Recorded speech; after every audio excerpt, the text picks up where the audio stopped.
గం గణాధిపతియే నమః. నమస్కారం అండి. ఈరోజు మనం శ్రావణ మాసంలో పండుగలు, వ్రతాలు వాటి గురించి మాట్లాడుకుందాం. ఈ మాసంలో నది స్నానం చేయొద్దండి.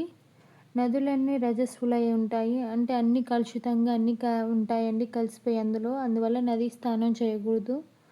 అదేవిధంగా సముద్రంలో కలిసే నదులకు పైన ఈ నియమం వర్తించదండి. వాటిల్లో స్నానాలు చేయకండి. అదేవిధంగా చూస్తే ఈ శ్రావణ మాసంలోనే నాగపంచమి, దది వ్రతము, వరలక్ష్మి వ్రతము చేస్తారండి. తెలుగునాట ప్రతి ఇంట వరలక్ష్మి వ్రతం చేస్తారు శౌనకాది మహర్షులు. అదేవిధంగా చూసుకుంటే శౌనకాది మహర్షులకు సూత మహాముని చెప్పినది ఇదేనండి. స్త్రీలకు సౌభాగ్యవంతమైనది, అపూర్వ ధనరాశులనిచ్చేదే ఈ వరలక్ష్మి వ్రతం అండి. స్త్రీ యొక్క సౌభాగ్యము, భర్త మంచిగా ఉండాలన్నా, క్షేమంగా ఆయురారోగ్యాలతో ఉండాలన్నా, ఇంటి నిండా అష్టైశ్వర్యాలు కొలువు తీరాలన్నా ఈ శ్రావణ మాసంలో వరలక్ష్మి వ్రతం చేయాలండి. స్త్రీలకు సౌభాగ్యవంతమైనది మరియు అపూర్వ ధనరాశులనిచ్చేదే ఈ వరలక్ష్మి వ్రతం. అదేవిధంగా చూసుకుంటే వరలక్ష్మీదేవి చారుమతికి కలలో కనిపించి శ్రావణ పౌర్ణమి నాటికి ముందు వచ్చే శుక్రవారం పూజించి తరించమని కలలో వచ్చి చెప్తుండండి.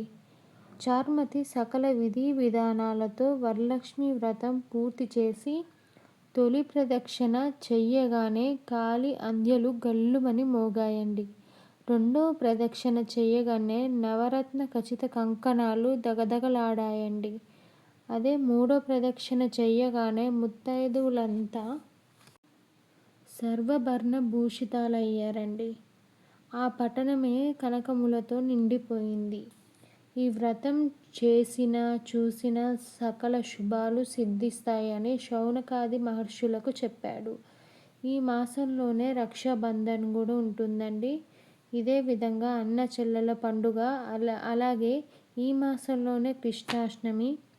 ఈ శ్రావణ మేఘాలు పరవశంతో పరుగులు తీస్తున్న ఈ సమయంలోనే శ్రీకృష్ణుడు జన్మించాడండి.